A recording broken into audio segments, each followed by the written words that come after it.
Hello नमस्कार, मी प्रीती आजच्या एका नवीन व्हिडिओमध्ये तुम्हा सर्वांचं पुन्हा एकदा स्वागत करते आणि आशा करते की तुम्ही सगळे मस्त आणि मजेत असणार। तर आज मी तुमच्यासोबत शेअर करणार आहे की मी माझा महिन्याभराचा किराणा हा कशा पद्धतीने भरत असते आणि पैशांची जास्तीत जास्त बचत होईल याकडे माझा कसा फोकस असतो आणि त्यानुसारच मी महिन्याचा किराणा भरत असते। मला वाटतं की प्रत्येकाच्या घरामध्ये जो किराणा आपण भरतो जेमतेम सारखाच असतो, पण प्रत्येकाची रिक्वायरमेंट ही वेगळी असते कारण प्रत्येकाचं एक बजेट असतं दर महिन्याचं आणि त्याच्यामध्येच आपल्याला ते सगळं करायचं असतं, मॅनेज करायचं असतं आणि त्यानुसारच आपला किराणा सुद्धा आपण भरत असतो। तर थोडाफार इकडे तिकडे फरक असतो, पण जे ग्रॉसरी आहे म्हणजे खायचे जे पदार्थ असतात ना, डाळ आहे, तांदूळ आहे, ते जेमतेम सारखेच असतात। तर मी कशा पद्धतीने सेविंग करते आणि कुठल्या गोष्टींचं लक्ष ठेवते की या गोष्टी आपल्याला करायला पाहिजे किंवा या गोष्टी नको करायला पाहिजे, कुठे आपली जास्तीत जास्त सेविंग होईल आणि कुठल्या वस्तू घ्यायला पाहिजे, कुठल्या नको घ्यायला पाहिजे, हे सगळं काही मी आज तुमच्यासोबत शेअर करणार आहे। तर सर्वात आधी तर मी एक सांगते की ज्या वेळेला मला महिन्याचा किराणा भरायचा असतो, मी महिन्याची जे म्हणजे किराणा भरते ना, तो सगळ्या डीमार्टमधूनच आणत असते आणि कारण डीमार्टमध्ये सगळं एकाच ठिकाणी मिळतं, क्वालिटी आणि क्वांटिटी सुद्धा आपल्याला बघायला मिळते, त्याचबरोबर सेविंग सुद्धा भरपूर होते आणि महिन्याभराचं करायचं असतं ते एकचदा आणावं लागतं, तर मग त्यामुळे ते बेस्ट वे आहे। तर डीमार्टमधूनच मी शॉपिंग करत असते। आता ज्या वेळेला मला महिन्याभराचा किराणा भरायचा असतो त्यावेळेला मी 2 दिवस आधी मी एक लिस्ट तयार करून घेते। सगळ्यात महत्त्वाची गोष्ट तर हीच आहे की किराणा जेव्हा आपल्याला आणायचा असतो ना, त्याच्या आधी तुमच्याकडे एक प्रॉपर लिस्ट तयार करणं गरजेचं आहे की आपल्याला कुठल्या वस्तू घ्यायच्या आहेत आणि कुठल्या नाही। तर त्यासाठी मी काय करते की जसं मला आता संडेला जायचं आहे किराणा आणायसाठी, तर त्याच्या 2 दिवस आधी मी लिस्ट तयार करते आणि त्याआधीच मी माझं किचनचं क्लिनिंगसुद्धा करत असते, म्हणजे जे काही स्टोर रूम वगैरे आहे ती पूर्ण क्लीन करते। मला वाटतं बऱ्याचशा ब्लॉगमध्ये मी तुमच्यासोबत हे शेअर केलेलं असेलच। त्यामुळे काय होतं की जे काही डबे वगैरे आहेत म्हणजे ज्यामध्ये आपण स्टोर करतो वस्तू, तर ते खाली होतं, तर त्यामुळे आपल्याला कळतं की आपल्या घरामध्ये कुठली वस्तू आहे आणि कुठली नाही आहे। तर जी वस्तू आहे ती आपल्याला आणायची गरज नसते आणि जी नाही आहे ती लगेच आपण लिस्टमध्ये लिहू शकतो। सो ही एक गोष्ट आहे की लिस्ट तुम्ही तयार करून ठेवा। आणि किराणा दुकानामध्ये जेव्हा आपण घ्यायला जातो ना, तर त्यावेळेला काय असतं की आपण म्हणजे त्या माणसाला जेव्हा आपण एक लिस्ट देतो तर तो त्यानुसारच आपलं सगळं आपल्याला वस्तू देत असतो, तर आपल्याला त्यामध्ये वेगळ्या व्हरायटी बघायला मिळत नाही किंवा रेट जे आहे ते सुद्धा कमी मिळत नाही। बऱ्याच वेळेला बऱ्याचशा वस्तू आपल्याला प्रिंटेड किंमतमध्ये मिळतात आणि डीमार्टपेक्षा तर थोड्याफार महागड्या सुद्धा आपल्याला मिळतात। तर ही सुद्धा एक होतं आणि फायदे आणि तोटे दोघंही आहेत, कारण किराणा दुकानातून जेव्हा आपण घेतो ना तेव्हा लिमिटेड वस्तू आणल्या जातात। जेव्हा डीमार्टमध्ये आपण जातो तर त्यावेळेला ज्या वस्तू आपल्याला लागतात 2-4 वस्तू आपण म्हणजे ज्या घ्यायच्या आहेत त्या तर घेतोच, त्या व्यतिरिक्त आणखी जास्त वस्तू आपल्या आणल्या जातात, पण गरजेच्या असतात असं मला वाटतं। सो मी आता इथे सगळा माझा जो किराणा आणलेला आहे तो मी अजून भरलेला नाही, कारण काल रात्रीच मी डीमार्टमधून घेऊन आले, सो मी तसंच राहू दिलेलं होतं। तर तो सगळा सामान मी इथे काढून ठेवलेला आहे। आता एक एक करून मी तुम्हाला सांगणार आहे की मी कुठे काय गोष्टी आणताना काय विचार करते की जिथे माझी जास्तीत जास्त सेविंग होईल। तर ते आता मी तुम्हाला सगळं दाखवणार आहे। आणि हो, आत्ताच सांगते, व्हिडिओ जर आवडला असेल ना तर व्हिडिओला लाईक करा आणि तुम्हाला जर असे छान छान माझे व्हिडिओ बघायला आवडत असेल, इन्फॉर्मेटिव्ह व्हिडिओज किंवा मग माझे रूटीन ब्लॉगसुद्धा मी शेअर करत असते, तर ते तुम्हाला बघायला आवडत असतील तर आता चॅनलला सबस्क्राईब करा आणि बाजूला असणारा बेल आयकॉनला प्रेस करा म्हणजे नोटिफिकेशन ऑन होईल। तर चला आता एक एक करून मी तुम्हाला सगळ्या वस्तू दाखवणार आहे। डीमार्टमधून जेव्हा आपण सगळा किराणा वगैरे भरतो तर त्यानंतर आपल्याला असं बिल मिळतं। तर आता इथे 2 बिल आहेत माझ्या हातामध्ये, एक जे आहे ते या महिन्यातलं म्हणजे या आता जो किराणा आणलेला आहे त्याचं आहे आणि हे जे आहे ते लास्ट मंथमधलं आहे। तर असे 2 ते 3 महिन्यांचे बिल जे आहेत ते मी सांभाळून ठेवत असते। कशासाठी? तर सर्वात पहिली महत्त्वाची गोष्ट म्हणजे की आपण लास्ट मंथमध्ये काय आणलेलं आहे, किती क्वांटिटीमध्ये आणलेलं आहे ते आपल्या लक्षात राहत नाही। मग या महिन्यामध्ये आपल्याला त्याची गरज आहे का, किंवा मागच्या महिन्यामध्ये आपण किती आणलेलं होतं तर या महिन्यात आपण किती आणायला पाहिजे हे आपल्याला कळतं, म्हणजे योग्य प्रमाणामध्ये ती वस्तू वापरली जाते की नाही हे म्हणजे टॅली होतं एक प्रकारे, की तुम्हाला एखादी वस्तू आहे म्हणजे धान्य वगैरे आहे किंवा कुठलीही वस्तू, तर ती तुम्हाला किती लागणार आहे तर ते तुम्हाला कळतं। की लास्ट महिन्यामध्ये आपण 2 किलो ही वस्तू आणली होती तर आपल्याला 2 महिने चालली, तर मग त्यानुसार तुम्हाला एक कळतं की ओके ही वस्तू आपल्याला एवढी एवढी लागते. तर ती एक गोष्ट आहे. तर ते टॅली करण्यासाठी हे बिल खूप उपयोगी पडतात.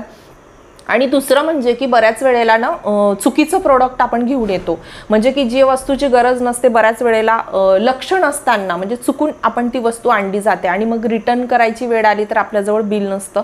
म्हणून हे बिल असं सांभाळून ठेवायचं. आणि मी तर काय करते ना, जेव्हा किराणा घेऊन बाहेर निघते तर बिल आधी सगळ्यात आधी मी चेक करून घेते. त्याचं कारण असं की बऱ्याच वेळेला ऑफरमध्ये आपण वस्तू घेत असतो, बाय 1 गेट 1 घेत असतो किंवा बऱ्याचशा प्रोडक्टची जी किंमत आहे ती कमी असते, तर ती योग्य लावलेली आहे की नाही ते बघण्यासाठी सुद्धा हे बिल खूप कामा येतं. तर मी तर ते बाहेर पडण्याआधीच सगळं बिल एकदा चेक करून घेते. तर अशा प्रकारे मी सगळं बिल 3-4 महिन्यांची बिल मी आरामात असे जमा करून ठेवत असते. ही मला सवय आहे, चांगलीच सवय आहे तशी. आता सेविंगच्या बाबतीत सांगायचं झालं तर मी ना वस्तूंचं सॅग्रिगेशन करत असते. किराणा कसा भरते मी सांगते. जर लास्ट मंथमध्ये मी ग्रॉसरी जास्त भरलेली असेल, जसं की तांदूळ आहे, ज्या गोष्टी आपल्याला दर महिन्याला लागतात, तांदूळ, साखर, डाळ, तेल आहे, तूप आहे, या वस्तू आपल्याला दर महिन्यालाच लागत असतात, बरोबर. तर त्या मागच्या महिन्यामध्ये मी जास्त म्हणजे क्वांटिटीमध्ये भरून ठेवते. मग या महिन्यामध्ये काय होतं की जसं शॅम्पू आहे, शॅम्पू, क्रीम आहेत, साबण आहेत, अशा ज्या वस्तू आहेत की ज्या 2 ते 3 महिन्यानंतर आपल्याला लागणार आहेत, तर त्या या महिन्यामध्ये मी जास्त आणते. तर अशा प्रकारे मी विभाजन करते वस्तूंचं, कारण दर महिन्याला काही सगळ्याच गोष्टी लागतात असं नाही आहे, फक्त धान्य वगैरे लागत असतं. जसं आता साखर आहे, लास्ट मंथमध्ये मी 5 किलो साखर भरून ठेवली, तर या महिन्यामध्ये मला घ्यायची गरज पडत नाही, मग त्याच्याऐवजी मी दुसरी वस्तू आणू शकते, ठीक आहे. कारण क्रीम्स वगैरे ज्या असतात ना त्या खूप महाग असतात. तर अशा प्रकारे मी थोडंसं वस्तूंचं सॅग्रिगेशन करते. आता सेविंग कशी करायची सांगत होते मी तुम्हाला. तर जसं सर्फ एक्सेल पावडर मी यूज करत असते कपड्यांसाठी, बऱ्याच वेळेला पावडर यूज करते. आता मी लिक्विड यूज करते. जेव्हा लिक्विड मिळत नाही त्यावेळेला मी पावडर यूज करते. तर जे तुम्ही लिक्विड आणता ना तर ते मी अशा पद्धतीने आणत असते. हे बघा, इथे माझ्याजवळ अशी कॅन आहे, हे कपडे धुवायचं लिक्विड आहे, जसं भांडे घासायचं असतं ते सुद्धा मी दाखवणार आहे. तर हे कपडे धुवायचं आणि हे आहे आपलं विम बार जे असतं ना लिक्विड, सेम तेच लिक्विड आहे. तर मला इथे गोष्ट सांगायची तुम्हाला की आपण बऱ्याच वेळेला ब्रँडेड वस्तू घ्यायच्या नादात असतो की नाही हा ब्रँड आहे तर ही वस्तू चांगलीच असणार, पण बऱ्याच वेळेला ना अशा खूप साध्या म्हणजे त्यामध्ये जे कॉन्टेंट असतं ना ते सेमच असतं आणि आपल्याला कमी किमतीमध्ये सुद्धा मिळतं. आता ही 5 लिटरची कॅन आहे कपड्यांचं जे दाखवते मी, तर हे 5 लिटरची कॅन जी आहे ती मला 300 रुपयामध्ये मिळालेली आहे. आणि असं जर तुम्ही 1 लिटर घ्यायला गेले तर ते 100 रुपयामध्ये मिळतं, म्हणजे 5 लिटर मला 300 रुपयामध्ये मिळालेलं आहे. तर इथे 200 रुपयाचा माझा फायदा झालेला आहे. म्हणजे हे विम बार जे लिक्विड येतं ना हे म्हटलं तर आपण जे ब्रँड, आता विम बार हा ब्रँड आहे तर त्याचं लिक्विड जर तुम्ही आणलं, त्याची छोटी बॉटल आणली तर मला वाटतं अंदाजे 100 रुपयापर्यंत तरी ती येतच असेल. पण हे जे बॉटल आहे ना 120 किंवा 130 मध्ये 5 लिटरची बॉटल येते. आणि जसं मी म्हटलं की कॉन्टेंट हे सेम असतं. तर तुम्ही आता इथे सुद्धा तुमची सेविंग झाली, बरोबर. म्हणजे किती प्रमाणामध्ये सेविंग आपण करू शकतो यावरून तुम्हाला अंदाज आलेला असेल. तर मी हेच लिक्विड वापरते. आणि असं नाही आहे पहिल्यांदा जेव्हा यूज करतो ना आपण त्यावेळेला थोडं छोट्या क्वांटिटीमध्येच आणा. बऱ्याच जणांचं असं असतं की नाही आम्हाला याच ब्रँडचं आवडतं आम्ही तेच करू, पण कधीतरी ना काहीतरी नवीन सुद्धा ट्राय केलेलं पाहिजे, त्यामुळे सुद्धा आपल्याला नक्की फायदा होतो. तर मी इथे 1 लिटरची कॅन आणलेली होती आधी आणि ती यूज करून बघितली, मला ते बेस्ट वाटलं, त्यानंतरच मी हे मोठं आणलं. म्हणजे माझे पैसेही वाचले आणि चांगली वस्तूसुद्धा मला मिळाली. हे आहे. त्याचप्रमाणे आणखी मी सांगते की जसं आपण साबण वगैरे यूज करतो, आंघोळीचे साबण करतो, आता ते दर महिन्याला आपल्याला लागतातच. मग एक सिंगल ना आणता जर आपण ते पॅकमध्ये आणले, 3 किंवा 4चा तो पूर्ण पॅक येतो, तो जर आणला तर त्यामागे सुद्धा आपल्याला म्हणजे सेविंग होतेच. अशा बऱ्याचशा ऑफर आपल्या डीमार्टमध्ये चालू असतात.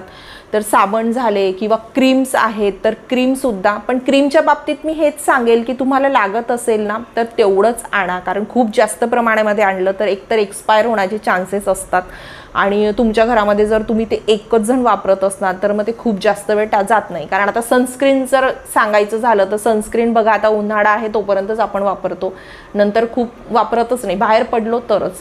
तर मग ते खूप जास्त मोठ्या प्रमाणात आपण घेऊन ठेवलं तर त्याचा उपयोग होणार नाही, म्हणजे तिथे आपले पैसे वेस्ट होणार आहेत. तर या गोष्टींचं लक्षात ठेवायचं. त्याचप्रमाणे शॅम्पू वगैरे जर तुम्ही वापरत असाल तर शॅम्पूमध्ये काय होतं ना, की जेव्हा आपण कुठलं नवीन प्रोडक्ट वापरतो, समजा तुम्ही एक रेग्युलर शॅम्पू वापरत असाल आणि तुम्हाला नवीन काहीतरी वापरायचं आहे, तर त्यावेळेला मी सांगेल की छोट्या क्वांटिटीमध्ये ते आणा. आधी तुम्ही यूज करून बघा तुम्हाला ते सुटेबल होत आहे किंवा नाही. जर सूट झालं तर तुम्ही ते मोठ्या प्रमाणात त्याचं मोठा डबा तुम्ही आणू शकता. नाही तर आधीच मोठा आणला ना, कारण ऑफर इतक्या असतात की बरेच जण ते ऑफरच्या नादामध्ये ना की स्वस्त मिळतं म्हणून घेऊन येतो, पण ॲक्च्युली तिथे आपलं तोटाच होत असतो. जर ते आपल्याला सुटेबल नाही झालं तर ते प्रोडक्ट वेस्ट होणार आहे आणि आपले पैसेसुद्धा जाणार आहेत. म्हणून थोडंफार कमी प्रमाणामध्येच आणायचं. आता इथे मी सांगते की जे मला हे पार्लेजी बिस्किट माझ्या घरामध्ये यूज होतात तर लागतातच मला, तर हे एवढं पॅकेट मी एकचदा घेऊन येते, म्हणजे 3 महिने तरी मला आणायची गरज पडत नाही. त्याचप्रमाणे हे टोस्ट आहे, असं मोठ्या प्रमाणामध्ये मी घेऊन येते. आता ग्रॉसरीचं सांगायचं झालं तर जे काही डाळ वगैरे आहे, डाळ आहे, तांदूळ आहे, तर बघा एक पॅकेजिंगमध्ये तिथे ठेवलेले असतात. एक ब्रँडचे असतात आणि एक डीमार्टच्या पॅकेज केलेले असतात, ते ठेवलेले असतात. तर मी तर म्हणेल की तुम्ही असे लूज जे येतात ना, मोकळे जे मिळतात ना, तेच तुम्ही तुमच्या क्वांटिटीनुसार घ्या. कारण काय होतं की याचं जे किलो मागे ना भरपूर सेविंग होते. पॅक केलेले जे पॅकेट्स असतात ना त्याची किंमत जास्त असते आणि जे तुम्ही लूज घेणार ना ते तुम्हाला कमी किमतीमध्ये मिळतं. तर मी सगळ्या वस्तू अशा लूजमध्येच घेत असते. मला जितकं पाहिजे तितकंच मी घेत असते. बघा तांदूळ वगैरे पण आहेत ते सगळे तशाच प्रमाणामध्ये, साखर तांदूळ सगळं मी तेच घेत असते. कारण त्यामागे ना बरंच, कारण हीच वस्तू असते आणि ती पॅक करून ठेवलेली असते, तर पॅकेजिंगचे त्याच्या मागे पैसे लावलेले असतात, तर तिथे आपली सेविंग होते. आता जसं मी म्हटलं काही ब्रँडच्या वस्तू आपल्याला आवडतात, तर बघा मखाना आहे तर तो सुद्धा आता असं मोकळा मिळायला लागलेला आहे. तर मी सर्वात आधीनं एक पॅकेटमधलं आणायचे. तर नंतर मी हे ट्राय केलं, म्हटलं मोकळं आणून बघूया त्याच्यात काय डिफरन्स आहे. तर मला काहीच डिफरन्स वाटला नाही. फक्त जे मखाण्याची जी साईज असते ना ती छोटी मोठी मिक्स असते, पण तेवढं आपण निवडून घेऊ शकतो.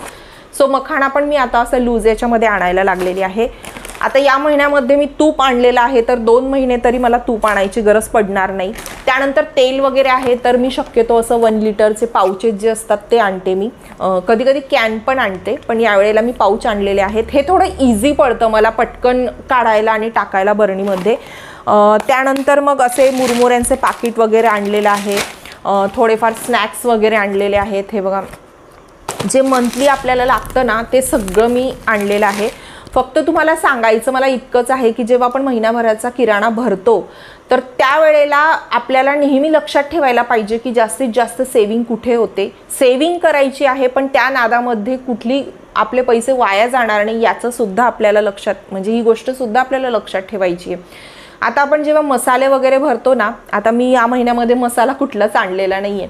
मसाल्यांच्या बाबतीत पण काय होतं की बऱ्याचशा ज्या गोष्टी आहेत जसं पावभाजी आहे, सांबार, छोले, कुठलेही तुम्ही मसाले आणत असणार तर ते तुमच्या घरामध्ये रेग्युलर होत असेल तर मग तुम्ही जास्त क्वांटिटीमध्ये आणू शकता. पण ते कधीतरी तुम्ही बनवत असाल, आता पावभाजी आहे, सांबार वगैरे आहे तर 8 दिवसातून 10 दिवसातून आपण एकदा बनवतो, तर म्हणजे महिन्याला आपल्याला ते पॅकेट लागणार आहे. तर तुम्ही एक छोटं पॅकेटच आणा असं मी सांगते, कारण मसाले सुद्धा जास्त दिवस ठेवले ना तर ते एक्सपायर होतात. तर अशा ज्या गोष्टी असतात ना ते छोट्या छोट्या गोष्टी तुम्ही लक्षात ठेवायला पाहिजे. आणि बस अशा पद्धतीने मी माझा महिन्याभराचा किराणा भरत असते आणि जास्तीत जास्त सेविंग करण्याचा मी प्रयत्न करत असते. तर मैत्रिणींनो, तुम्ही तुमचा किराणा वगैरे भरत असताना काय सेविंग करता, कशा पद्धतीने करता, तुमच्याकडे काही छान सजेशन असतील माझ्यासोबत नक्कीच शेअर करा. माझा आजचा हा व्हिडिओ आवडला असेल तर व्हिडिओला लाईक करा, चॅनलला सबस्क्राईब करा, कमेंट करायला विसरू नका. लवकर भेटूया एका छानशा नवीन व्हिडिओमध्ये. आणि तुम्हाला कुठल्या टॉपिकवरती व्हिडिओ बघायला आवडतील ते सुद्धा मला कमेंट करून नक्कीच सांगा. लवकर भेटूया. तोपर्यंत सर्वांना टेक केअर अँड बाय.